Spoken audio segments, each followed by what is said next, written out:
So if libertarianism is such a great and obvious idea, why don't we see any libertarian countries in the world in the present day? This is a question that Stefan Molyneux proposed to answer in one of his recent videos. And before I get to my disagreement with him, let's keep something in mind. Over there we have the communists, the socialists, the center-left, and right behind them is a mass grave with tens of millions of bodies in it. Defending them, arguing for their stance, we have the universities, we have the media, we have Hollywood, we have the United Nations, standing up for what happened and saying at worst communism was a slight mistake. And then you have guys like myself and Stefan Molyneux arguing against these genocidal monsters. So if I disagree with Stefan Molyneux, it's not that I'm yelling about what a terrible person he is. It's that I see a chink in his armor that can easily be exploited by these people. So that's why I'm making this video. Stefan Molyneux is a man I respect and a man who has great videos, great writing, but I do disagree with him on a few points. Now, when Stefan Molyneux was proposing to answer this question about why don't we see libertarian countries, doesn't that disprove libertarianism? He was responding to an article by Michael Linz in Salon. Michael Linz is a disingenuous arguer. He calls himself center-left. And of course, the thing about center-left, the thing about progressives, is they never stop progressing. Anytime you cede something to the left, they move the goalposts. They're never happy with it. Every 4 years, if you agree to what they want, 4 years later they want a little bit more. They're always pushing more and more to the left, to socialism, to communism. And his article, the Salon article by Michael Linz, is such a great example of that, where he's being very disingenuous about history to justify his stance. His argument is that because we don't have libertarianism, what we need is more social democracy, which is just asinine on the face of it. So all the power to Stefan Molyneux for arguing against this. However, it still leaves the fundamental question. If libertarianism is such a great idea, if it's so much superior to socialism and democracy, then why don't we see libertarianism in the present world? And to answer this, let's start with 3 examples. We're going to look at the specifics and then see how that applies to the broader picture. The fundamental flaw that you get in libertarianism and anarcho-capitalism. We're going to look at the roads, the court system, and national borders. First of all, the roads. Since time immemorial, since before recorded history, roads have been one of the major functions of government. Riding down the King's Highway, all roads lead to Rome. It is one of the functions of government to build highways. And yet we're living in an era where we're discovering just how functional privately built roads with modern toll technology can be. In fact, my ex, one of the things she loved to do at libertarian conferences was to walk up to groups of people and ingratiate herself to the group and then say, "What about the roads?" and watch as the group just devolved in this huge conversation about the whole thing. And she'd do that to every group she could find until everybody at the conference was having the exact same conversation about how you can have private toll roads. And I certainly won't disagree that if you apply the free market to something, if you allow private companies to build toll roads, especially in major cities, it's going to be cheaper, it's going to be built faster, and it's going to be more efficient than a lot of public infrastructure.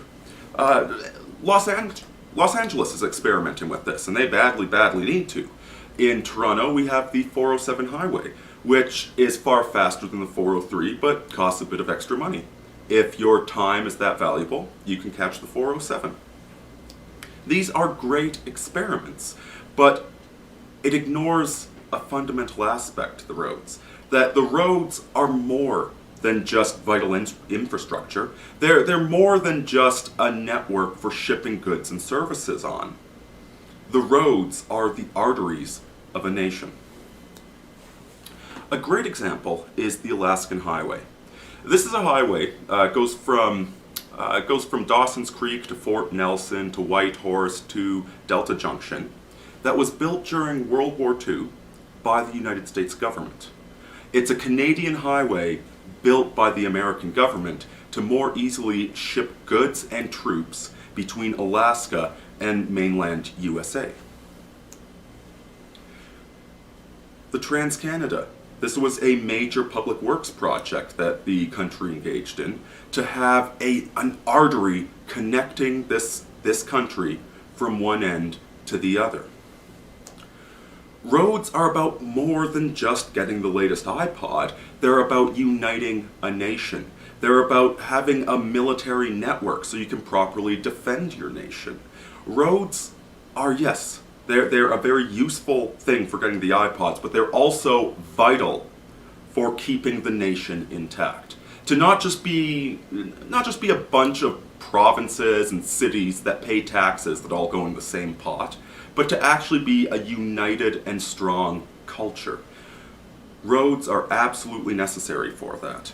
And to look at them simply as an economic good that could be done cheaper by the private market ignores just how vital this infrastructure is. That we don't just need efficient roads, we need nationalist roads that unite the country. Next, let's consider the legal system. And I'm going to look at the anarcho-capitalist idea of polycentric law. A lot of this was, this is going to be from some conversations I've had with the blogger at Use No Hooks, which I will link to down below. Hopefully I'm not stealing his thunder because I don't believe he's written on this just yet. But great blogger, go check him out. Now, polycentric law is essentially all law started out as polycentric law. That you had these different city-states that would look to the most fair and wise person in their community to be the judge. And if there is a conflict between two people or two groups, they'd go appeal to this judge to make a decision about who was right, who was wrong, how things should be divided. A lot of people that are justifying polycentric law look to Ireland, and Ireland is certainly an interesting example because there wasn't a proper state in most of Ireland. But the one example I love to use is Britain, because in the early days of Britain, the law was only being applied to the noble caste. As for the peasants, as for the people farming and living in these small communities, there was no official legal system. There was an establishment of justices of the peace who began creating the common law. The one story most people have heard about this is the rule of thumb. And allegedly, this may be apocryphal, but according to one of my history professors and common rumor, the rule of thumb was that it was okay to beat your wife with something as long as it was smaller than your thumb. The feminists often bring this up to show how much woman hatred there was, how much misogyny there was back then. But the ironic thing was that the reason we remember the rule of thumb is because it was such an incredibly unpopular ruling. The judge that made this decision, that said it was okay to do this, outraged the entire country. That's why we remember it, not because people were misogynist, but because they disliked this judge for being misogynist. And the premise of polycentric law is that if this judge makes a terrible decision, all the other judges can ignore it. Nowadays, with the centralized legal system, if something becomes precedent, it's very, very, very hard to overturn. And so the advocates for polycentric law say this will result in a better, more just system. However, polycentric law, whether we're talking about Britain, Ireland, or ancient Babylon, arose with a common culture, a common history, and a common religion. The conversation I was having with Usnor Hooks, what he pointed out, imagine if in this polycentric law system you have a group of feminists who want rape to be a preponderance of evidence. So 51% probability you convict them of rape. The other extreme, you have a bunch of Sharia law Islamists, and they demand that there be 4 male witnesses, or else it's the wife cheating and she needs to be stoned to death. If you have these two different groups advocating for their own legal systems, how can you possibly resolve that in a polycentric legal system?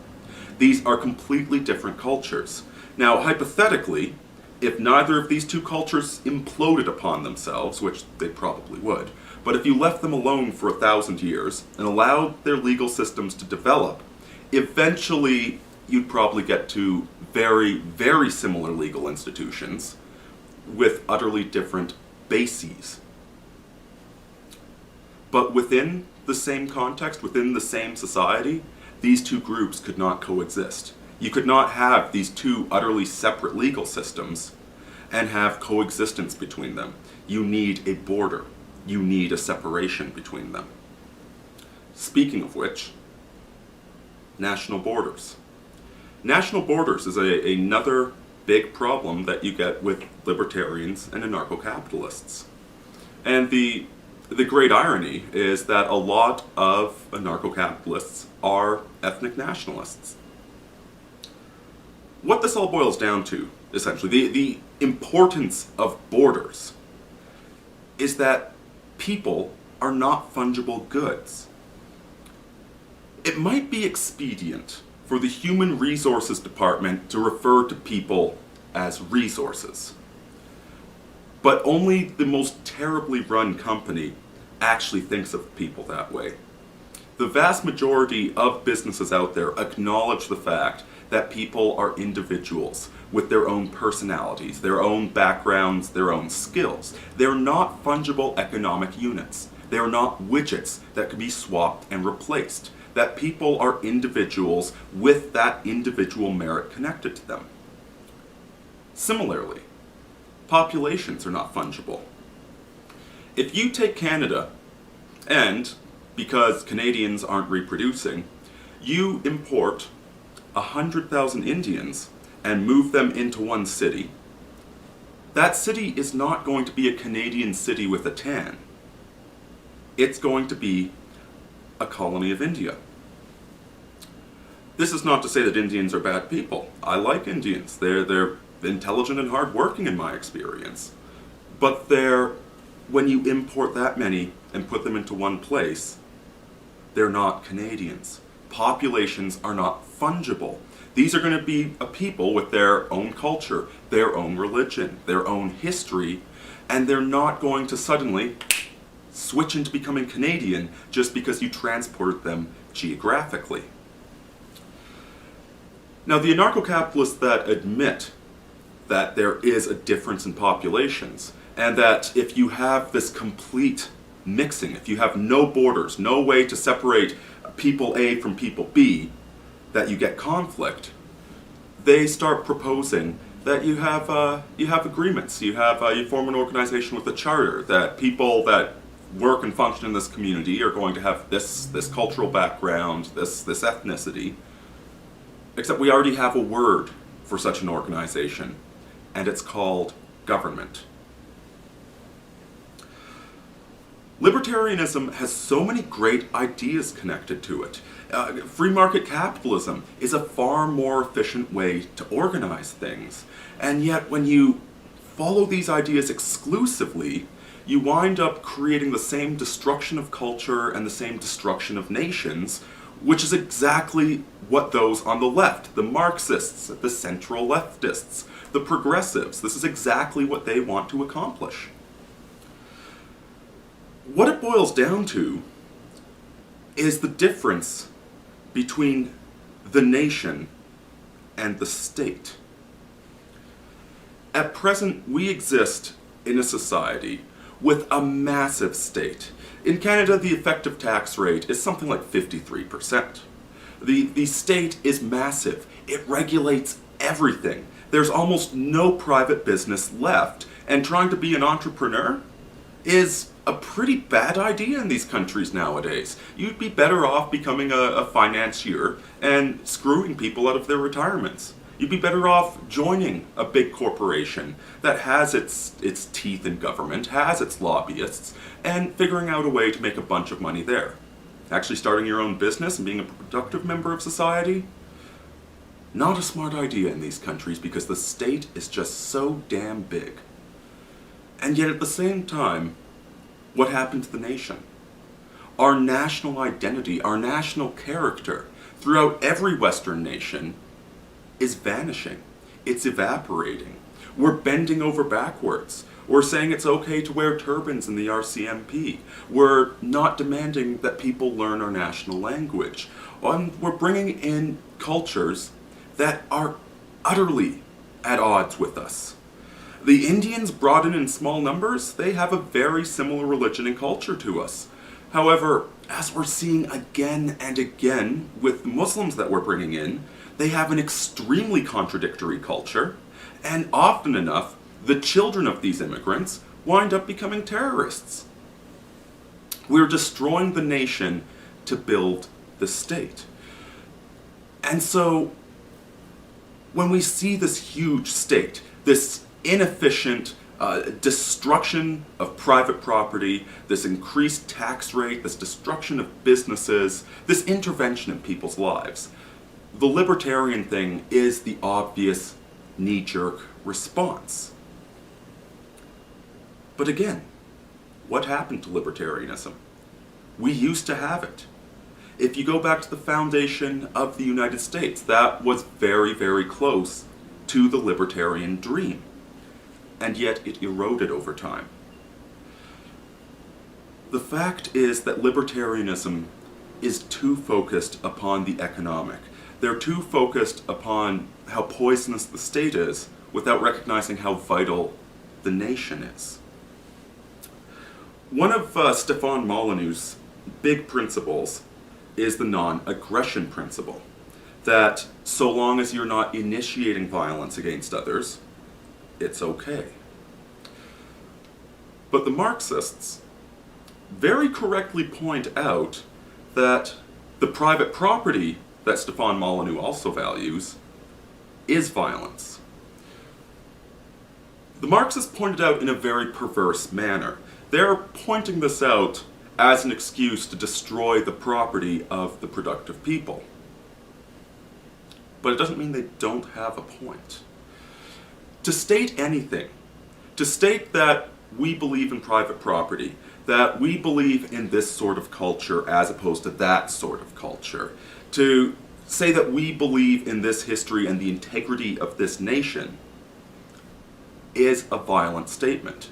It's saying that if you come into this country and you try and force a culture that we disagree with, we're not going to let you. It's saying that we believe in this private property, so if you come onto my lawn, I can forcibly kick you off of it. It might not be attacking other people, but it is making a statement. It's drawing a line in the sand and saying that this is what we hold to be true. And that's not pacifism.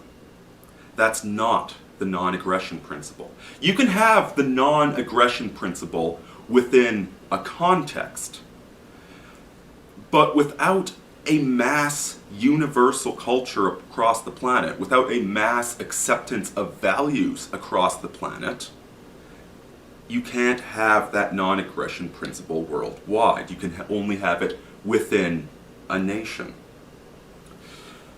And so the great danger of libertarianism is that it can be used to destroy itself. See, libertarianism tends towards open borders. If there's a more productive worker we can import from India, well, why not? Isn't everything private property? Doesn't that business have the right to bring in whomever they want? Except as you import these people, as you create this ethnic conflict by shoving cats and dogs into a small room and expecting them all to get along, you create the exact conditions that set things up for a left-wing takeover, that set it up for a communist takeover. The great error of the Soviet Union was not that it killed millions of people. It's that it failed to take over the planet before it killed billions of people and utterly destroyed the cultures of all countries. The left is a totalitarian regime. It demands the absolute slavish devotion of all peoples. And it will use anything it can to break people up, to turn them against each other. And with libertarianism, when you look at people only as economic units, it's far, far too easy to exploit that. To state any sort of reactionary, any sort of Republican principle, any sort of nationalist principle, is a declaration of war upon these universal Marxists.